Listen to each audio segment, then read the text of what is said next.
Assalamualaikum warahmatullahi wabarakatuh. Selamat datang teman-teman calon programmer di channel programmu. Setelah di video sebelumnya kita bahas tentang regresi, korelasi ya. Kita kan udah langsung berhubungan dengan yang namanya hipotesis ya. Itu ada H0, HA gitu. Mungkin teman-teman bingung tuh, gimana sih cara menentukan itu sih, eh, cara menentukan hipotesis gitu kan. Nah, maka dari itu di video kali ini kita akan membahas tentang hipotesis penelitian. Tapi ini fokusnya ke kuantitatif karena biasanya hipotesa itu digunakan pada penelitian yang kuantitatif. Tuh. Oke, yang pertama definisi dulu nih ya. Apa apa sih itu definisi gitu. Nah, maaf. Apa sih itu hipotesis gitu? Hipotesis itu merupakan suatu pernyataan sementara yang diajukan untuk memecahkan suatu masalah atau menerangkan suatu gejala gitu. Jadi seperti praduga atau prasangka awal dari dalam suatu penelitian. Kayak yang pernah kita coba tuh, yang H0 misalnya, eh, H0-nya tidak ada hubungan antara motivasi belajar dengan prestasi belajar gitu. HA-nya itu HA atau H1 ya, itu ada pengaruh gitu kan. Kan itu masih praduga ya, masih dugaan kan. Nah, maka dari itu kita uji tuh gitu kan. Ini benar atau enggak, yang benar mana gitu. Nah, jadi hipotesis ini biasanya digunakan untuk penelitian kuantitatif. Jadi karena digunakan untuk menguji dugaan awal dalam sebuah penelitian. Nah, kemudian, oh sebentar, gambar saya pindah dulu. Kayaknya menutupi ya. Nah, sini aja atas. Oke, macam-macam hipotesis ya. Jadi hipotesis ini ada nih berdasarkan rumusannya tuh. Ada dua. Yang pertama hipotesis kerja H1 atau HA, kemudian hipotesis nol ya, H0 ya. Ini kalau teman-teman udah belajar tentang yang tentang regresi korelasi mesti nggak asing kan dengan ini ya, nggak asing nih. Kemudian berdasarkan proses pemerolehannya. Yang pertama hipotesis induktif. Nah, biasanya tuh untuk menghasilkan teori baru gitu. Nah, biasanya ini untuk penelitian kualitatif kayak gitu. Nah, yang kedua itu hipotesis deduktif. Nah, hipotesis ini dirumuskan berdasarkan teori ilmiah yang telah ada. Nah, ini biasanya digunakan untuk kuantitatif. Jadi, deduktif itu, maaf, induktif itu biasanya pada penelitian kualitatif. Mungkin lebih mudahnya itu semacam rumusan masalah ya kalau di dalam kualitatif itu. Nah, maka dari itu biasanya yang paling sering digunakan untuk H0 H1 ini untuk penelitian kuantitatif gitu. Nah, kemudian ciri-ciri ya, ciri-ciri hipotesis.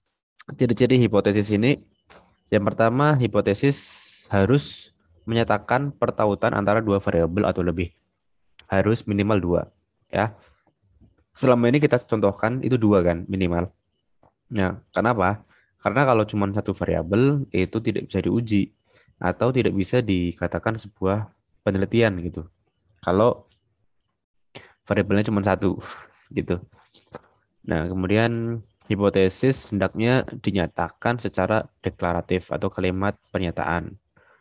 Nah, jadi kalau teman-teman membuat hipotesis itu nggak perlu panjang-panjang seperti rumusan masalah gitu, nggak usah panjang-panjang.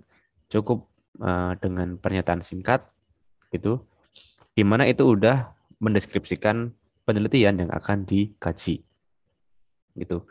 Kemudian hipotesis hendaknya dirumuskan dengan jelas, ya harus jelas. Hipotesis harus dapat diuji kebenarannya gitu.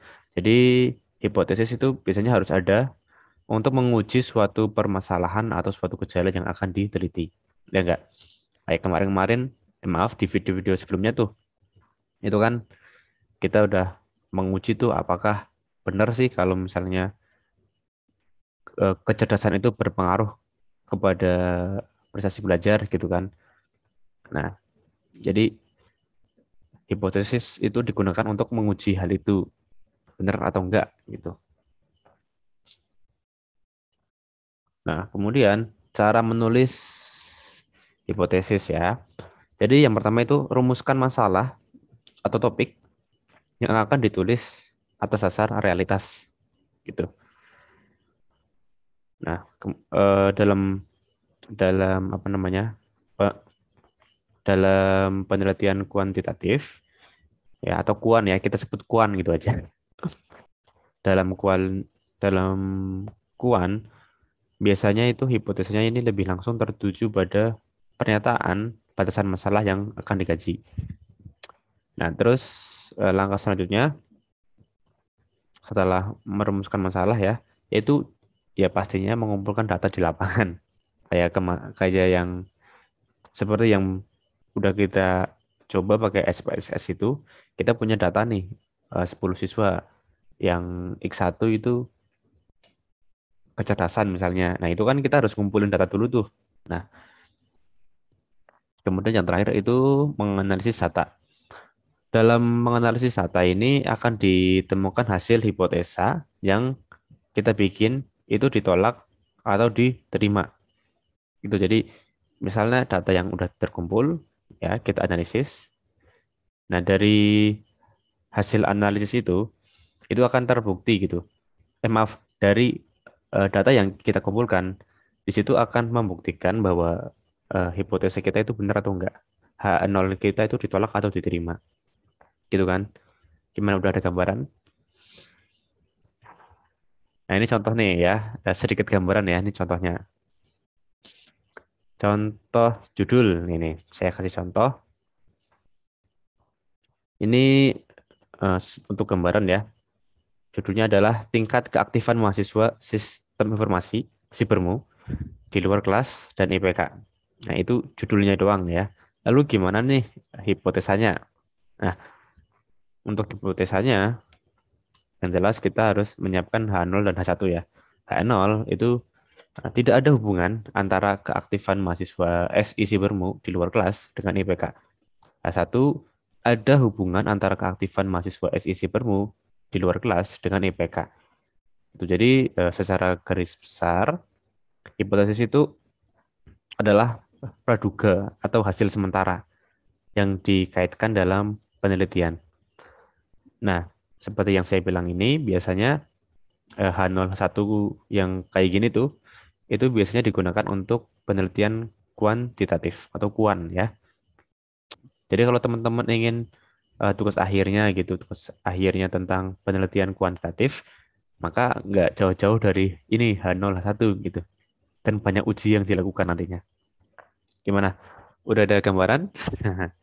Nah, mungkin di video berikutnya kita akan sedikit membahas ya tentang penentuan hipotesis ya. Nanti yang penting teman-teman sekarang ada gambaran dulu ya gimana caranya menulis hipotesis gitu.